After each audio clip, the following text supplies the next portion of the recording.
담임 목사님께서 사람이라는 복이라는 제목으로 말씀 증거해 주시겠습니다.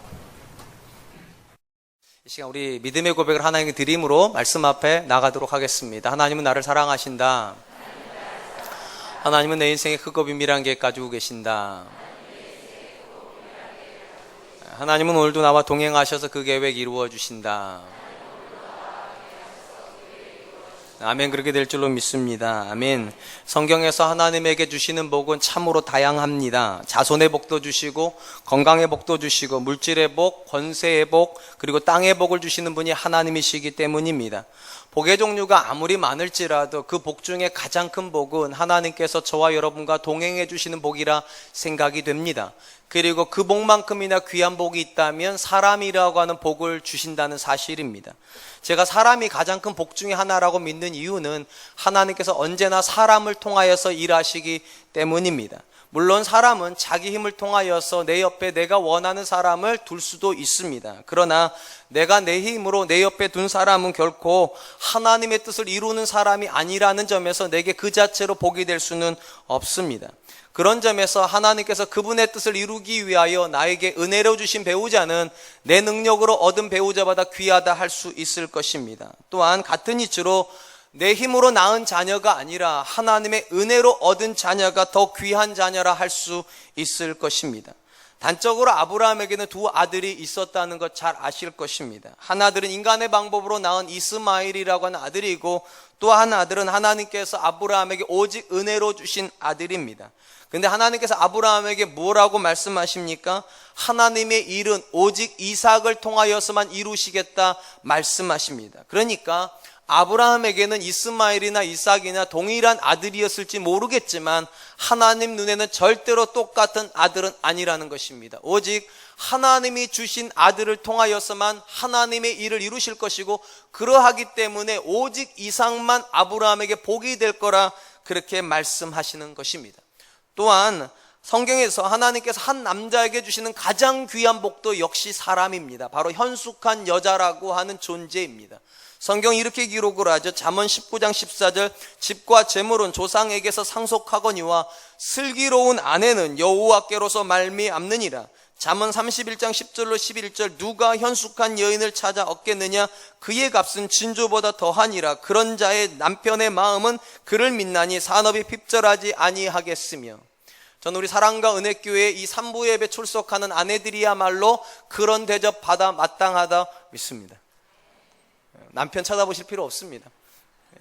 하나님께 확실하게 저와 여러분들에게 여러 복을 주시겠지만 그분의 일을 이루시는 사람을 우리 곁에다가 두심으로 복을 주신다는 것입니다. 그렇다면 왜 사람이 내게 복이 되는가? 이유는 간단합니다. 하나님의 사람은 그 사람을 통하여서 하나님의 살아계심을 그 옆에 있는 사람에게 보여주는 존재가 되기 때문입니다. 우리 중에 예수님을 믿을 때 하나님을 보고 믿으신 분은 아무도 없습니다. 대부분은 나보다 먼저 믿은 누군가가 있었고 그를 통하여서 하나님을 만나게 되었을 것입니다.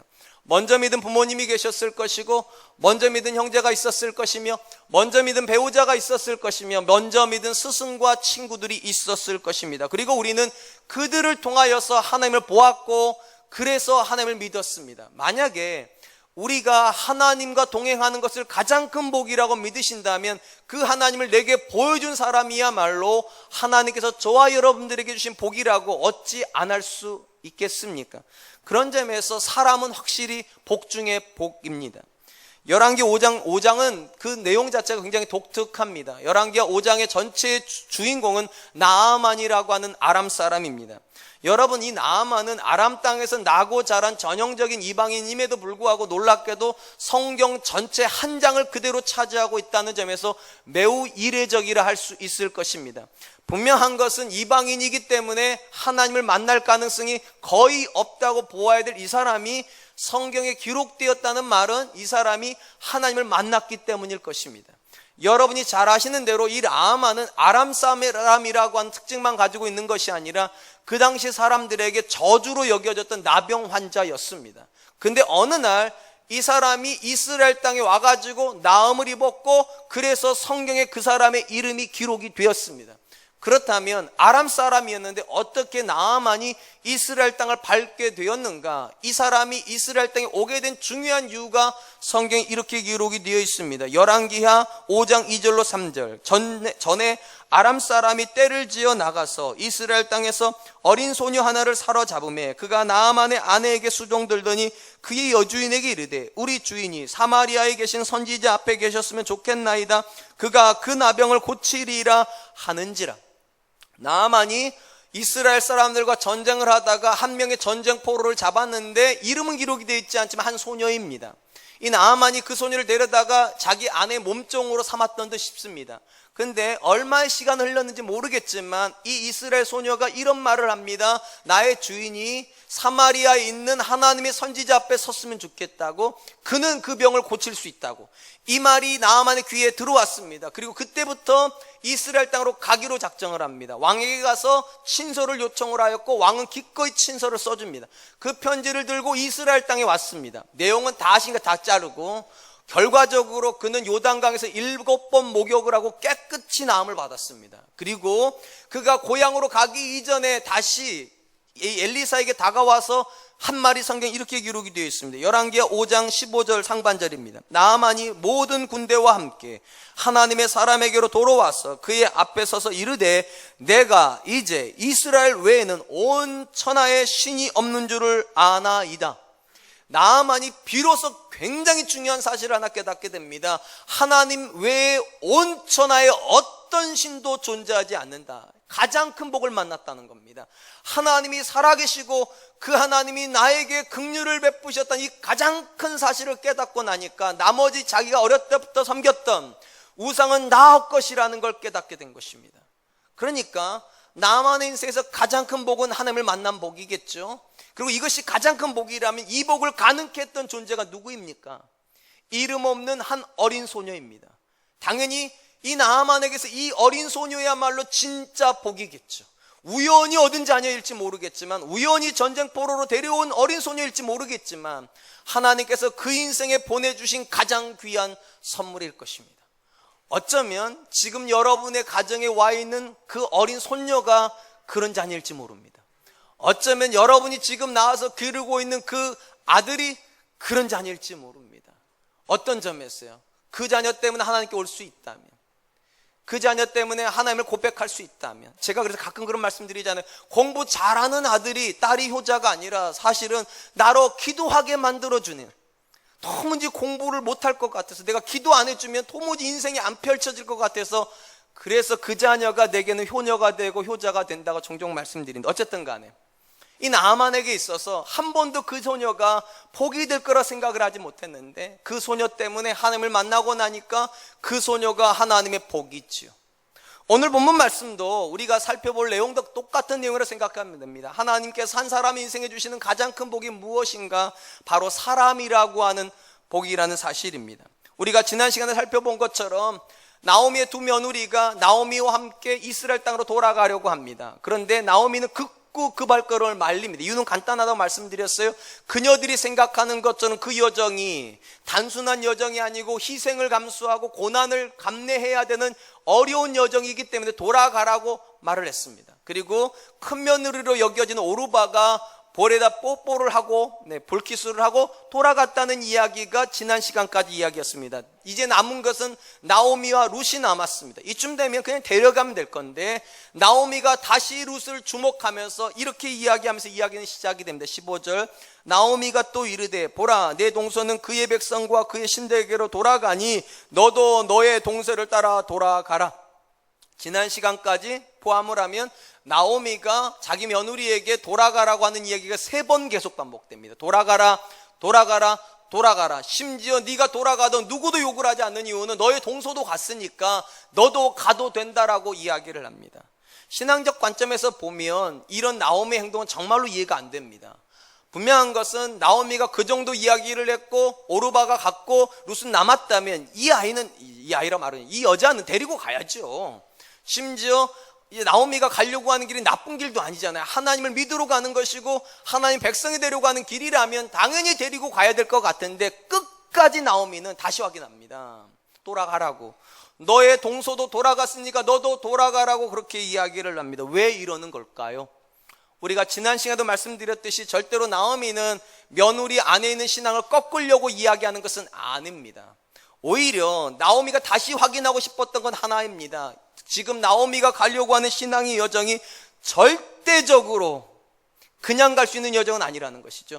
결단을 해야 되는 여정이고, 심지어 고난이 앞에 이미 예정이 되어 있는 그런 길이기 때문에 믿음이 없이 단순히 인간적인 우리 어머니를 어떻게 혼자 보내는가, 이 나이 드신 어른을 어떻게 혼자 보낼 수 있는가, 이런 인간적인 선처 때문에 따라오는 거라면 필요 없다는 거죠.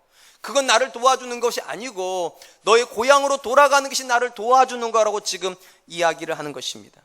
우리가 잘 알고 있는 대로 예수님께서 이 땅에 오시는 이유는 딱 하나였습니다. 죄인된 인류를 구원하기 위함입니다. 중요한 말은 죄인인 인류를 구원하기 위함입니다. 그러니까 한두 사람이 아니라 온 세상을 구원하기 위해서 이 땅에 오셨다면 상식적으로 많은 사람이 하나님을 믿고 많은 사람이 예수님을 따라오는 것이 하나님의 뜻일 것이고 예수님의 뜻일 것입니다. 근데 놀라운 것은 성경에서 예수님께서 가장 많이 부담스러워했던 것이 무엇인가? 많은 사람이 따라오는 것입니다.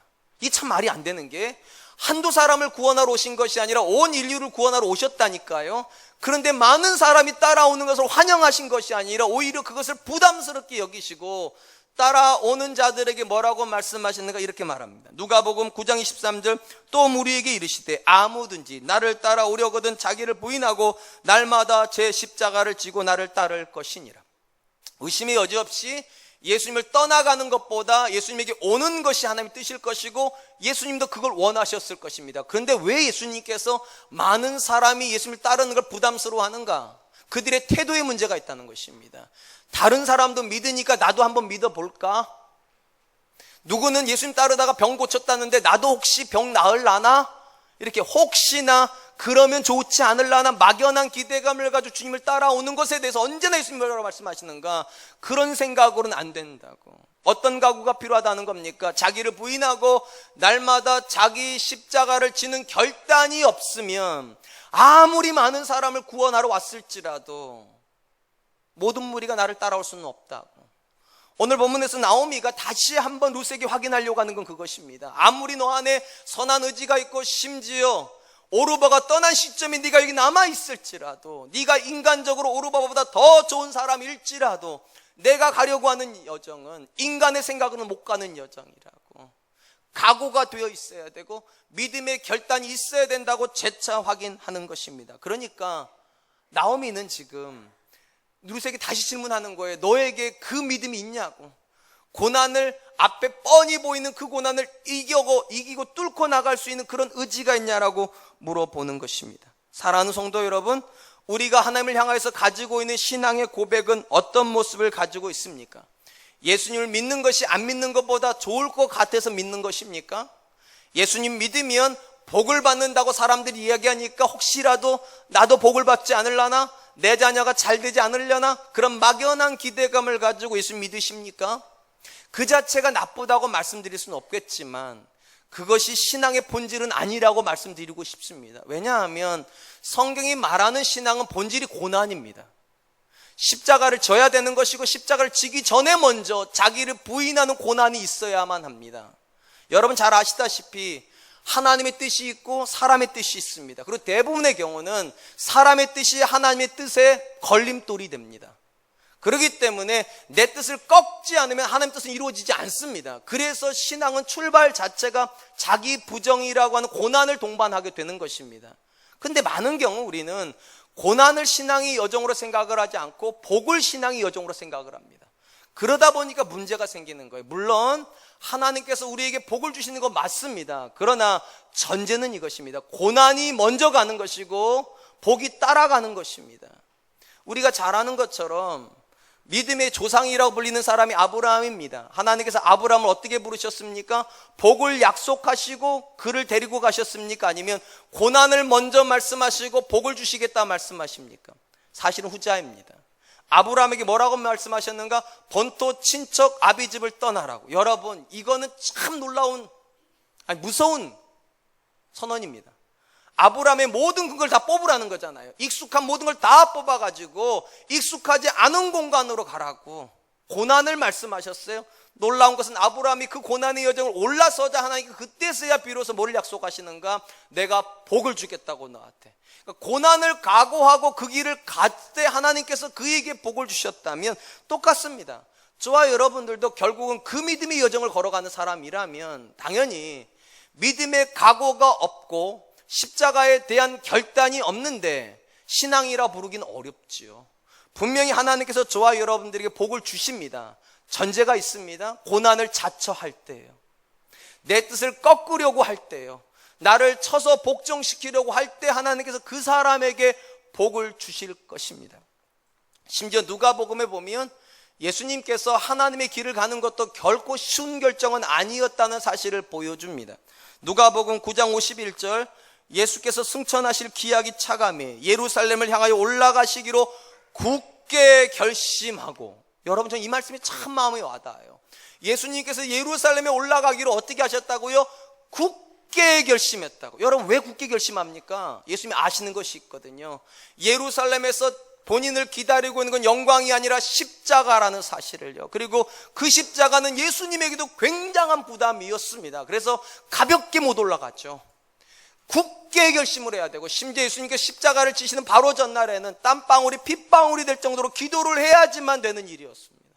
절대로 부담 없이 갈 수 있는 여정은 없었습니다. 그리고 우리가 그분의 제자가 되는 여정을 우리는 신앙이라고 부른다면, 오늘 나오미가 확인하는 이유를 알게 되겠죠. 각오가 필요하기 때문입니다. 적당하게 따라가서 적당하게 복을 받는 그런 여정이 아니라 고난을 각오하고 작정하고 그리고 하나님을 따라가는 걸 신앙이라고 부르기 때문입니다. 이것이 사실이라면 우리의 생각의 패턴을 바꿔야 됩니다. 여러분, 우리가 주로 어떻게 합니까? 우리는 복을 신앙의 여정이라고 생각을 하고 고난을 신앙의 여정이라고 생각을 안 하다 보니까 복을 만나면 그걸 당연시 생각하고 고난을 만나면 이상하게 생각을 합니다. 사실은 그렇지 않거든요. 복을 만나는 게 이상한 게 아니라, 복을 만나는 게 이상한 거고요, 고난을 만나는 게 당연한 겁니다. 그렇죠? 왜냐, 하나님께서 우리한테 이 사탕발림으로 우리 꼬시지 않았어요.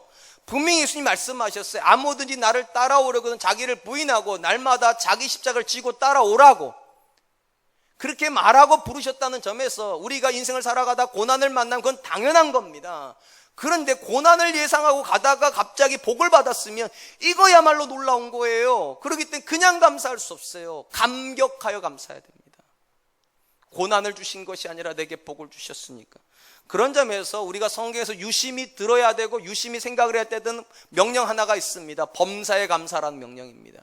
사실 하나님께서 우리를 고난으로 초대하다고 말씀하셨다면 범사에 감사하는 건 어렵죠. 사실은요, 고난이 끝나고 복을 주실 때 감사해야지 어떻게 범사에 감사할 수 있는가? 전제가 있어요. 왜 우리가 범사에 감사한가? 심지어 왜 고난의 시대에도 감사할 수 있는가? 예수님이 이렇게 말씀하셨기 때문입니다. 요한복음 15장 19절 너희가 세상에 속하였으면 세상이 자기의 것을 사랑할 것이나 너희는 세상에 속한 자가 아니요 도리어 내가 너희를 세상에서 택하였기 때문에 세상이 너희를 미워하느니라. 예수님께서 하신 말씀을 잘 들어보세요. 예수님 제자들이 뭐라고 말하는가? 너희가 세상에서 미움을 받을 거랍니다. 쉽게 말하면 고난을 받을 거라는 거. 왜냐하면 너희는 세상에 속한 존재가 아니라 내가 너희를 세상에 불러내어서 내 소유가 되었기 때문에. 이 말이 사실이라면 우리가 신앙 안에 있으면 당연히 뭐를 기대해야 됩니까? 고난을 기대해야 됩니다. 그리고 신앙 안에서 고난을 당하면 왜 기뻐해야 됩니까? 내가 제대로 믿고 있다는 증거니까요. 제대로 믿고 있는 사람은 고난받습니다. 예수님 관점은 그렇습니다. 우리가 세상에 속하 있지 않기 때문에 세상에 너희를 미워한다. 이 말을 뒤집어서 생각을 해보면 굉장히 심각해집니다. 여러분 다 아시죠? 여러분이 얼마나 믿음 없는지를 아시죠? 제가 물어봤잖아요. 저는 여러분 잘 모릅니다. 여러분 스스로 생각할 때 여러분이 최근에 얼마나 기도를 잘 안 하는지, 얼마나 말씀에서 멀어지고 있는지, 얼마나 하나님 말씀에 순종하지 않는지, 얼마나 이전 세대들보다 믿음의 열정이 없는지 우리 자신 더 잘 알아요. 그죠? 더 잘 아시죠? 자, 그러면 생각을 해보겠습니다. 내가 이전보다 기도도 잘 안 합니다. 내가 이전보다 열정도 없습니다. 이전보다 하나님을 섬기지도 않습니다. 그런데 내 자녀는 잘 큽니다. 사업은 잘 됩니다. 나는 행복합니다. 이거 정상입니까? 대답 좀 하세요. 정상입니까? 근데 사실 우리는 이걸 정상이라고 생각을 하기 때문에 이 일이 잘 되니까 기도 안 합니다. 애가 잘 크니까 하나님께 열정을 더하지도 않습니다. 내가 생각하는 것보다 모든 게 잘 되니까 더 이상 더 열심히 믿을 생각을 안 합니다. 근데 생각을 해봐야 됩니다. 왜 내가 기도도 안 하는데, 왜 내가 열정도 없는데, 내가 왜 하나님 앞에 성실하지도 않는데 왜 하나님 나한테 복을 주실까? 진짜로 그게 하나님 주시는 복일까요? 왜냐하면 성경적으로 말을 하면 우리가 하나님께 속하여 제대로 믿고 있다면 세상은 우리를 미워하는 게 사실이어야 됩니다. 그러니까 내가 정말로 자녀를 믿음 가운데 키우려고 하면 내 자녀는 어려움 당해야 됩니다. 왜냐하면 주일날 교회 와야 되니까요. 다른 애들 다 학원 가는데, 다른 아이들은 컨닝도 할 수 있고 나쁜 짓도 할 수 있는데 내 자녀는 그렇게 못하니까 당연히 선한 일을 하면서 어려움 당해야 됩니다. 근데 내 자녀가 믿음 생활도 제대로 하지도 않고 나도 열정적으로 기도하지도 않고 내 자녀를 하나님께 세우지도 않는데 아무 문제가 없다면 생각해 봐야 됩니다. 난 제대로 믿고 있는 거 아닙니다. 제대로 믿고 있지 않으니까 사단이 건들지도 않는 겁니다. 시험도 안 하는 겁니다. 그리고 우린 그걸 어떻게 생각을 하는가? 내가 잘 믿고 있다 착각하는 겁니다. 성경이 말하는 잘 믿고 있다는 증거는 무엇인가? 세상에서 믿음으로 살려고 하기 때문에 고난당하는 거예요. 그러면 내가 잘 믿고 있다는 증거가 생기는 거죠. 그러니까 어려움 당해도 감사할 수 있죠. 잘 믿고 있다는 증거가 나오는 거니까요. 그러면 난 당연히 어려움 당할 줄 알았는데 갑자기 어려움을 만나는 것이 아니라 복을 만났다면, 분명히 내 자녀를 주일날 교회 데리고 와가지고 믿음이 먼저다, 신앙이 먼저가 아니라 하나님이 먼저다 그렇게 가르쳤는데 그 자녀가 믿음 생활을 했는데 믿음 생활 안 하는 자녀보다 더 잘 돼요. 그럼 어떻게 해야 돼요? 감사헌금 해야죠. 이거는 놀라운 일이에요. 그렇게 될 수가 없는 일인데 그렇게 된 거예요. 이게 이상한 거예요, 사실은요. 그러니까 잘못돼도 감사, 잘돼도 감사, 범사에 감사. 근데 이게 뒤집히면 어떤 문제가 벌어지는가? 잘 들어보세요. 복을 받는 게 당연하다고 생각하는 사람은 복이 안 오면 복이 안 왔다고 짜증, 고난을 받으면 고난을 안 올 줄 아는 고난이 아니고 고난 왔다고 짜증. 이게 뒤집으면 뭐든지 짜증인 겁니다. 기대하는 만큼 복을 못 받아서 확딱지가 나고, 기대하지 않는 고난은 왔으니까 불평불만이 쌓이고. 그러니까 생각 패턴을 바꾸세요. 신앙의 여정은 십자가의 여정이라고 분명히 말씀하셨어요. 고난이 본질이에요. 그러니까 고난 받으면 당연한 거예요. 내 자녀가 공부 못하는 게 당연한 거예요. 저한테 물어보세요. 각오가 되어 있어요. 근데 당연 참 놀라운 것은 각오가 되어 있으면 살아나더라고요. 전 성경 말씀이 참 좋은 게 죽으려 하는 자는 살고 무릇 살으려고 하는 자는 죽는다고. 내려놓으면 붙잡고 붙잡으면 빼앗긴다고. 참 놀라워요. 사랑하는 성도 여러분, 왜 우리가 감사하지 못합니까? 환경 때문이 아니에요. 믿음을 오해하고 있기 때문이에요. 믿음을 도깨비 방망이로 착각해요. 믿기만 하면 잘 될 거라고, 믿기만 하면 성공할 거라고. 아니에요. 믿기만 하면 고난 당하실 거예요. 믿으면 어려움 당하실 거예요. 그리고 그 믿음 가지고 어려움 당하면, 맞아요, 제대로 오신 거예요. 그때 더 열심히 기도하세요. 열심히 기도했더니 하나님께서 내 기도를 들으시고 복을 주셨어요. 장땡을 잡으신 거예요. 죄송해요, 이렇게 표현해가지고. 아무나 그렇게 되는 거 아니에요. 그럼 어떻게 된 거예요? 더 간절히 기도하세요. 하나님께서 내 기도 들어주셨으니까. 이래야 모든 상황 속에서 하나님이 가까워지죠. 복을 기대하고 있다가 복을 받은 건 당연한 거잖아요. 그러니까 기도 안 합니다. 복 받고 기도 안 합니다. 복을 기대하고 있다 고난이 왔는데 삐져버립니다. 하나님 앞에. 기대하지 않은 고난이 왔다고. 오늘 본문에서 나오미가 강조하려고 하는 건 그것입니다. 막연한 기대감을 가지고 가가지고 고난당하면 하나님이랑 마음이 다쳐버릴 거거든요. 그런 각오가 안 되어 있다면, 하나님 때문에 고난조차도, 하나님 때문에 사람들이 하는 조롱조차도 감당할 준비가 되어 있지 않다면 지금 돌아가라고, 너의 동서도 돌아갔으니까 아무도 너한테 뭐라고 안 할 거라고. 이때 룻이 나오미에게 선언한 내용이 16절입니다. 룻이 이르되 내게 어머니를 떠나며 어머니를 따르지 말고 돌아가라 강권하지 마옵소서. 어머니께서 가시는 곳에 나도 가고 어머니께서 머무는 곳에 나도 머물겠나이다. 어머니의 백성이 나의 백성이 되고 어머니 하나님이 나의 하나님이 되리이다. 나오미는 돌아가라고 하는 어머니한테 뭐라고 말을 합니까? 돌아갈 수 없다고. 그러면서 계속 강조하는 표현이 뭡니까? 어머니란 단어입니다. 무려 이 16절 한 구절 안에만 5번이 나와요. 어머니가 가시는 곳, 어머니가 머무는 곳, 어머니의 백성, 어머니 하나님, 어머니가 가라고 하지 마십시오. 사실 나오미가 지금 이 두 며느리를 돌려보내려고 했던 이유는 이방 땅에서 나고 자랐던 이 두 며느리가 믿음이 있을 걸 전혀 생각을 안 했기 때문이죠. 왜냐하면 자기는 이스라엘 땅에서 나고 자랐습니다. 그럼에도 불구하고 믿음을 버리고 모압 땅으로 왔거든요.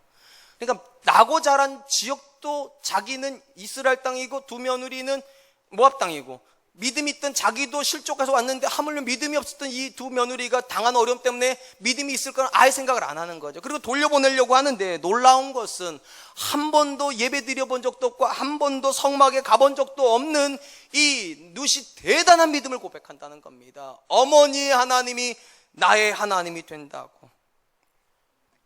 여러분, 성경에서요, 이 표현, 이런 표현, 어머니 하나님이라는 표현은 굉장히 중요한 표현입니다. 특별히 구약 성경의 백성들은, 이스라엘 사람들은 하나님을 어떤 분으로 고백을 했는가? 멀리 있는 분, 무서운 분으로 고백을 했습니다. 그런데 멀리 계시고 무서운 분을 향하여서 믿음을 고백을 할 때는 어떻게 믿음을 전수받았는가? 이런 식으로 전수받았습니다. 아브라함의 하나님, 이삭의 하나님, 야곱의 하나님. 이게 믿음의 전수 방식입니다. 쉽게 말하면 이삭은 어떻게 하나님을 만났는가? 아브라함의 하나님, 아버지 하나님이요. 그럼 야곱은 어떻게 전수받았는가? 이삭의 하나님이 아버지 하나님이고, 요셉은 어떻게 믿음을 전수받았는가? 야곱의 하나님이요. 멀리 계신 하나님으로 믿음을 갖는 게 아니라 자기 아버지, 자기 어머니 안에 살아계신 하나님의 방식으로 믿음을 전수받았어요. 지금 룻이 뭐라고 말하는가? 어머니 하나님이래요. 이게 정말로 놀라운 거예요. 한 번도 교회 가본 적이 없는 여자라니까요. 한 번도 말씀 교육 받아본 적이 없는 여자라니까요. 그런데 이 여자가 왜 나오미를 따라가려고 하는가? 나오미 하나님을 만났다니까요. 나오미 하나님을요. 부정할 수 없는 어머니의 하나님이요. 그러니까 떠날 수가 없는 것이죠. 특별히 오늘 본문 말씀을 유심히 보면 룻이 그의 어머니에게 뭐라고 이렇게 말을 합니다. 내게 어머니를 떠나며 어머니를 따르지 말고 돌아가라고 강권하지 마옵소서. 지금 나오미는 이렇게 생각하는 거죠. 자기가 룻에게 짐이 된다고 생각을 하기 때문에 나 따라가면 너 고생한다, 너 편하게 살아라, 나 혼자 갈 테니까, 이런 건데, 지금 룻은 어떻게 생각하는가? 어머니가 내 인생의 복인데 왜 자꾸 나하고 가라고 그러냐고. 나 안다고, 고난당할 것도 알고 어려움 당할 것도 다 아는데 어머니 옆에만 있게 해달라고. 그럼 나 고난당해도 괜찮다고, 어려움 당해도 괜찮다고, 제발 어머니 떠나라는 말만 하지 말라고. 왜요? 간단하거든요. 살아계신 하나님을 어머니 앞에서 봤거든요. 어머니 안 했어요. 그러니까 떠나기가 싫은 거죠. 근데 이게 참 설교하기는 쉽지만요, 상식적으로 참 이해가 안 되는 부분입니다. 여러분, 룻이 나오미 집에 시집 오는 순간부터 나오미 집은 막 엄청 잘 됐죠. 그죠? 막 땅 사고 집 사고 건물 사고 막 이랬죠. 그게 아니잖아요. 거꾸로잖아요. 나오미의 집에 룻이 시집 오기 전에, 바로 전에 시아버지 돌아가셨고, 좀 얼마 있다가 시숙 죽고 남편 죽고 떨렁 세 여자만 남았고, 더 이상 거기서 소망이 없어서 시어머니는 이제 고향 땅으로 돌아가려고 하는 형편이 완전히 나빠지는 여정 속에서 놀랍게도 룻은 뭐라고 말하는가? 어머니 하나님 얘기합니다. 아니, 막 성공을 해야지 어머니 하나님이라는 얘기 나올 것 같은데, 곤두박질을 치고 바닥까지 내려갔는데도 룻이 뭐라고 말하는가? 어머니 하나님 살아계시다고. 여러분, 여기서 우리가 생각의 패러다임을 좀 생각해 볼 필요가 있습니다. 많은 분들이 이렇게 생각을 합니다. 내가 성공을 해야지만 하나님께 영광이 되고, 내 자녀가 좋은 대학을 가야 하나님께 영광 받으시네, 그렇게 생각을 해요. 그게 아니라고 말씀드리진 않을게요. 근데 여러분 자녀가 좋은 대학 가가지고 사람들이 영광 돌리던가요? 하나님 앞에? 안 그럴걸요? 배 아파하셨을걸요? 그리고 그것 때문에 하나님 영광도 안 받으셨을걸요? 왜냐하면 만약에 좋은 대학 가는 애들이 교회만 있다면 맞아요, 그게요. 근데 더 좋은 대학을 다니는 애들이 세상에 더 많습니다. 더 성공한 사람이 세상에 더 많습니다. 무슨 말인가 하면, 우리가 성공한다고 그들이 주목 안 합니다. 우리가 좋은 대학 보냈다고 그들이 감격도 안 합니다. 왜냐하면 저게 더 많아요. 심지어는 우리보다 저들이 더 성공합니다. 왠 줄 아세요? 여러분, 사람 죽이실 수 있어요? 대답 좀 해보세요. 죽이실 수 있어요? 죽이실 모양들이네. 못 죽이잖아요. 우리가 어떻게 사람을 죽여요? 근데 세상 사람들은 죽일 수 있습니다. 성공을 위해서라면 토막살인까지도 합니다. 그런 사람들과 우리가 대결을 하면 누가 더 성공하겠어? 당연히요. 저들이 더 성공한 듯이 보입니다. 그러니까 성공을 통하여서 하나님의 살아계심을 보이겠다는 건 우리의 바람일 뿐이지, 실상은 그런 일은 좀처럼 일어나지 않습니다. 그럼 어떤 일에서 하나님이 보이는가? 거꾸로입니다. 실패하는 상황이에요. 당연히 그 상황에 들어가면 누구나 절망하고 누구나 포기하고 누구나 낙심해야 되는데, 믿음 안에 있는 사람이 그 상황에서도 일어나고 소망을 이야기하고 인생의 끈을 포기하지 않고 지금도 하나님이 나를 사랑하신다고, 하나님이 반드시 합력하여 선을 이루어 주실 거라고, 이럴 때 전혀 기대할 수 없는, 세상에서는 전혀 기대하지 못하는 믿음을 만날 때 세상에 비로소 고백하는 겁니다. 너희 하나님 살아계시다고. 여러분 한 번만 생각해 보세요. 이 나오미 입장에서요, 무슨 낙이 있겠어요? 누시 볼 때 나이는 들을 대로 들었죠. 남편 죽었죠. 두 아들 죽었죠. 당연히 절망 아니에요? 인생 끝난 거 아니에요? 그런데 이 시어머니 나오미가 어떻게 합니까? 인생 끝나지 않았다고 하나님께 돌아간답니다. 심지어 기도하면서 두 며느리를 축복합니다. 여기야말로 루시 전혀 부정할 수 없는, 세상에서는 전혀 만날 수 없는 믿음을 만나는 거잖아요. 어머니의 하나님, 고난 속에서도 소망을 붙잡게 하는 어머니의 하나님, 낙심 속에서도 일어나게 만드는 어머니의 하나님. 그러니까 이방 땅에서 나고 자란 룻도 떠날 수 없는 거죠. 살아있는 증거를 봤으니까요. 하나님이 살아계시다고. 기독교 역사에서, 한국 기독교뿐만 아니라 세계 기독교 역사에서도 찾아보기 어려울 만큼 한국이 배출한 가장 위대한 신앙의 인물이 있다면 아마 손양원 목사님일 겁니다. 일명 누군가는 이 손양원 목사님을 사랑의 원자폭탄이라고 그렇게 불렀죠. 자기의 두 아들을 죽인 원수를 자기의 양아들로 삼았으니까요. 이분의 인생에서 가장 하이라이트 중에 하나가 1948년 10월 27일 아침에 있었던 장례식 예배일 겁니다. 두 아들을 하나님께 보내면서 이 목사님께서, 손양원 목사님께 9가지 감사를 합니다. 물론 마지막 말까지 합치면 10가지가 될 터인데 어쨌든 9가지 항목이 들어가 있습니다. 목사님께 이렇게 감사합니다. 첫 번째, 나 같은 죄인의 혈통에서 순교자의 자녀들이 나오게 하셨으니 감사. 두 번째, 많은 성도들 중에 이런 보배들을 주께서 하필 내게 주셨으니 감사. 세 번째, 삼남 삼녀 중 가장 아름다운 두 아들 장자와 차자를 바치게 된 축복을 감사. 네 번째, 한 아들의 순교도 귀하다거늘 두 아들의 순교에 하나님께 감사. 다섯 번째, 예수 믿다가 누워 죽는 것도 큰 복이거늘 전도하다 총살당함에 대해 감사. 여섯 번째, 미국 유학 준비하던 내 아들 미국보다 더 좋은 천국 갔으니 안심되어 감사. 일곱 번째, 사랑하는 두 아들을 총살한 원수를 회개시켜 내 아들로 삼고자 하는 사랑의 마음을 주신 것도 감사. 여덟 번째, 두 아들의 순교로 무수한 천국의 아들들이 생길 것이 믿어지니 감사. 아홉 번째, 이게 참 대단해요.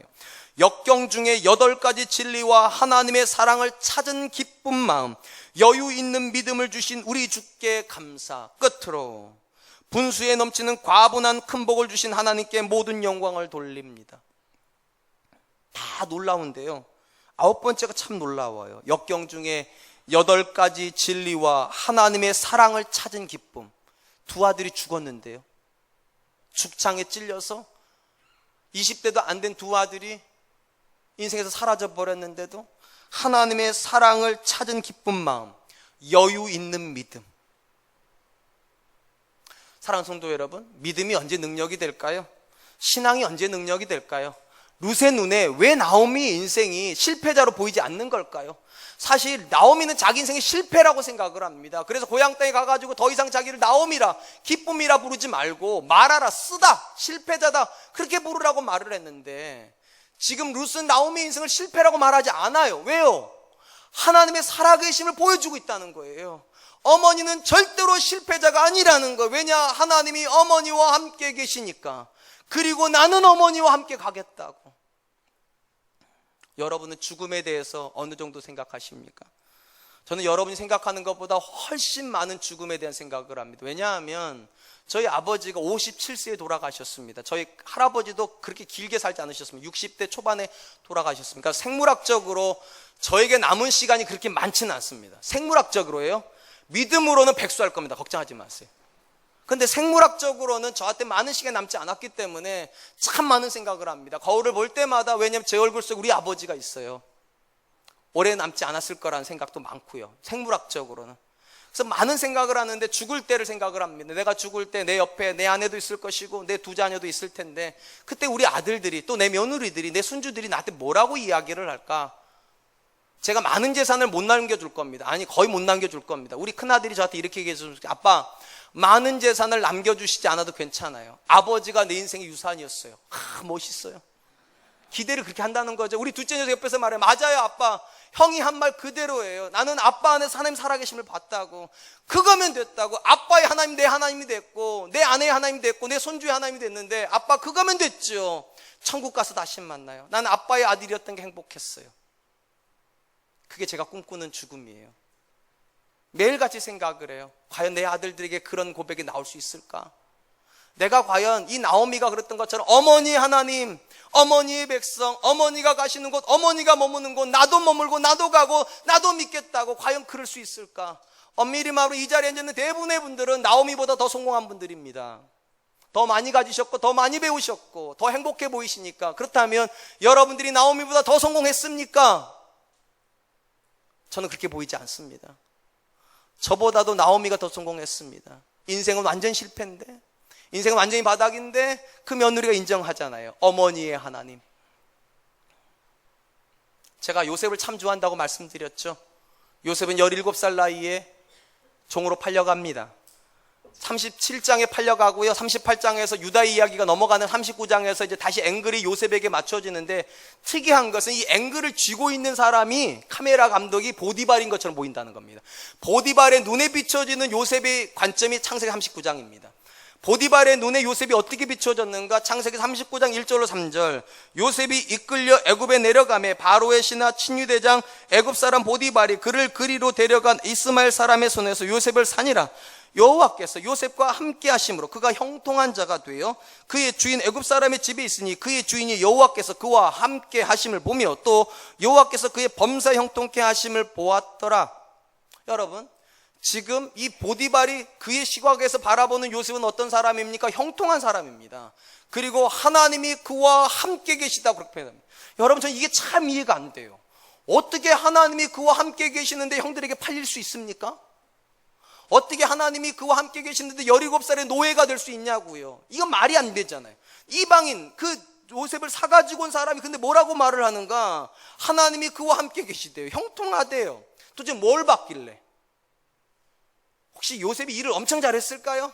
그럴 가능성은 없습니다. 17살짜리가 무슨 일을 합니까 하면, 우리 집에 19살짜리 있습니다. 고3입니다. 둘째는 16살입니다. 집에서 뭔가를 좀 일을 하려고 그러면 제가 이 두 아들을 부를까요? 아무것도 못하는 제 아내 부를까요?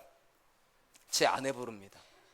어설퍼도 너무 어설픕니다. 요즘 애들은요. 19살짜리인데도 할 줄 아는 게 아무것도 없습니다. 하물며 요셉인데 17살짜리가 집에서 아버지에게 왕자 같은 대접을 받았는데 뭐 할 줄 알겠어요. 그런 아이가 애굽 땅에 와가지고 일을 하면 얼마나 잘했겠냐고. 그러니까 일을 잘했기 때문에 보디발이 감동했을 가능성이 별로 없습니다. 물론 충성된 모습은 있었겠죠. 저는 그런 생각을 하지 않습니다. 오히려 다른 생각을 해봅니다. 보디발의 집에 수많은 전쟁 노예들이 있었을 겁니다. 보디발이 전쟁에서 이겨서 또는 돈 주고 사가지고 와서 수많은 노예가 그 집에 오고 갈 텐데, 생각해 보세요. 모든 노예들은 팔려온 존재들입니다. 자원에서 노예가 된 게 아니죠. 당연히 기쁨 없겠죠. 당연히 만족 없겠죠. 당연히 소망 없겠죠. 당연히 얼굴에 생기 없겠죠. 죽지 못해서 살고 있겠죠. 근데 한 녀석만 그날 아침에만 일어나면 주인님 하고 달려와서 인사를 하고 God bless you 하고 행복해하고 마치 애굽에 유학 나온 것처럼 좋아하고 즐거워하고, 거기서 이 보디발이라는 거 저거 이상한 놈이네, 저거 이상한 놈이네. 그러다가 답을 찾은 것이죠. 이 아이 안에 하나님이 계시는구나. 저가 믿는 하나님이 저렇게 기쁘게 만드는 거구나. 사랑하는 성도 여러분, 하나님께서 믿지 않는 보디발에게 믿는 아이를 세워가지고 주신 메시지가 무엇입니까? 전혀 기뻐할 수 없는 상황에서, 전혀 기뻐할 수도 만족할 수도 없는 상황에서도 오직 믿음으로 하나님과 동행하고 있는 어린 소년을 보면서 하나님을 고백하게 만들죠. 사랑하는 성도 여러분, 우리 삶에서 신앙이 능력이 되는 때는 언제일까요? 사실은 스스로가요, 내가 실패자라고 느끼는 그 시점입니다. 내 인생 실패했다고, 내 안에 꿈 없다고, 내 안에 좋아질 가능성이 없다고 생각되는 그 지점이야말로 신앙이 능력이 되는 지점이에요. 다 알거든요. 사람들도요, 끝났다는 사실을요. 여러분들 안에 소망이 없다는 사실을 다 알거든요. 나이가 70만 돼도 그러시죠.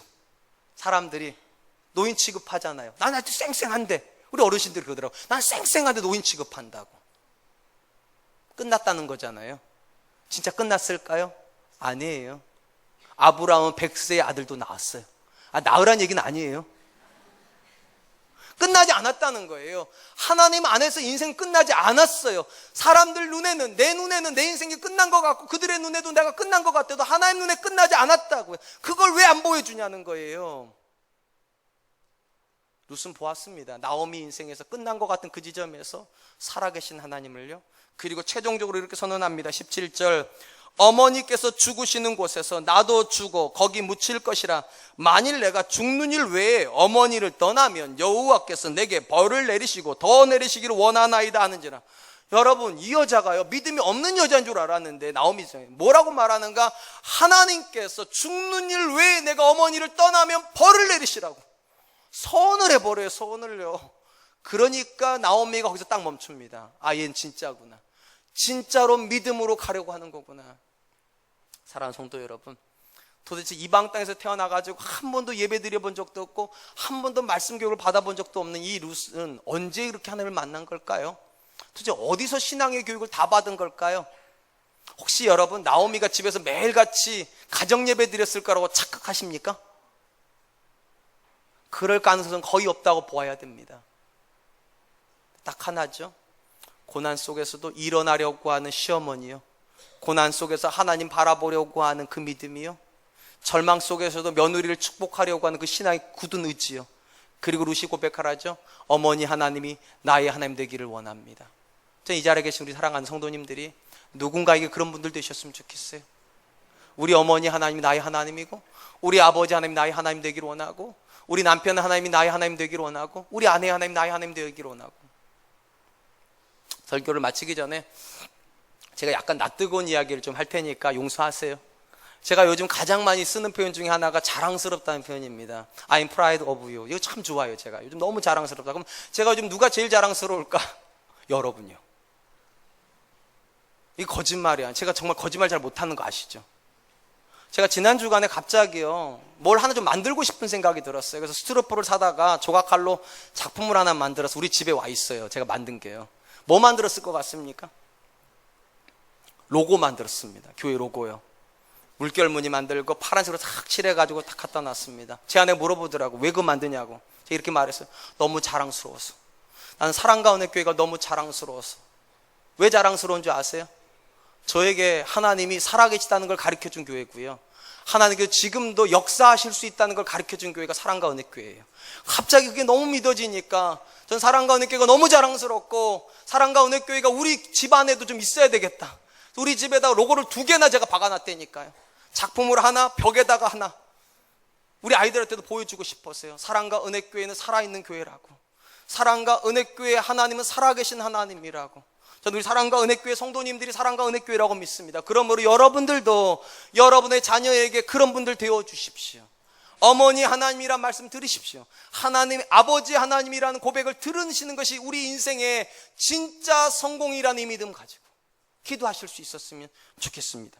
이제 말씀을 맺겠습니다. 하나님은 사람에게 복을 주시기를 기뻐하십니다. 수많은 복이 성경에 기록이 되어 있지만 가장 큰 복은 임마누엘, 하나님이 우리와 함께 하십니다. 이 복이 가장 큰 복일 것이고, 이 복을 누군가에게 전달해주는 사람이 축복의 통로일 것입니다. 오늘 본문의 나오미가 룻에게 그런 존재입니다. 분명한 건 나오미는 스스로 인생을 절망이라 실패라 생각을 하지만 룻은 그렇게 생각하지 않습니다. 어머니 인생이 성공의 인생이라는 거죠. 어머니의 하나님이 나의 하나님이 되기를 원하고, 어머니의 백성이 나의 백성이 되기를 원하고, 어머니가 가는 곳에 내가 가고 싶은데 왜 어머니가 실패자냐고. 사랑하는 성도 여러분, 지금 이 자리에 계신 모든 분들이 얼마든지 성공하실 수 있다고 생각합니다. 믿음 안에서요. 믿음 안에서 여러분의 인생이 여러분의 자녀에게 통로가 될 수 있다면, 여러분의 인생이 여러분의 배우자에게 믿음의 통로가 될 수 있다면, 여러분들은 세상이 할 수 없는 성공을 하신 분들이실 것이고, 하나님께서 여러분의 인생, 저의 인생을 복되다 하실 줄로 믿습니다. 이번 한 주간 그런 꿈을 꾸시면서 하나님 앞에 사실 수 있기를 주님의 이름으로 축원드리겠습니다. 우리 하나님께 찬양할 텐데요, 또 하나의 열매를 바라심이라고 하는 찬양입니다. 찬양의 가사가 참 멋있어요. 하나님께서 저와 여러분들에게 그 사랑을 전하라고 주께서 택하시고 또 하나의 열매가 되어주라고 우리에게 복을 주신다. 이 찬양 부르면서 하나님, 내가 누군가에게 그런 사람 되게 해주십시오. 우리 하나님께 찬양하겠습니다. 감사해요. 깨닫지 못했었는데 내가 얼마나 소중한 존재라는 걸 태초부터 지금까지 하나님의 사랑은 항상 날 향하고 있었다는 걸 고마워요. 그 사랑을 가르쳐준 당신께, 주께서 허락하신 당신께 그리스도의 사랑으로 서로 섬기며 이제 나도 세상에 전하리라. 당신은 사랑받기 위해 그리고 그 사랑 전하기 위해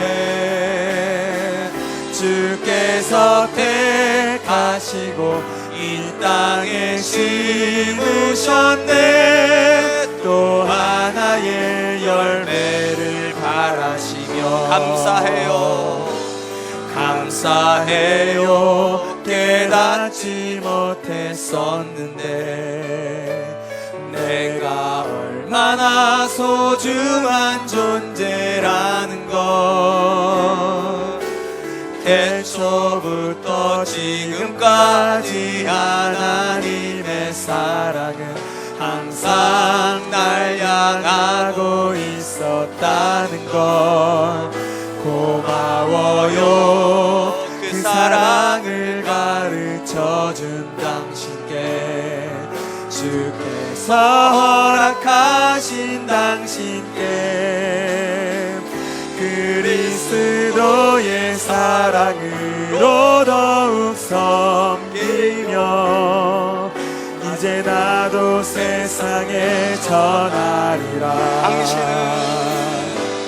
당신은 사랑받기 위해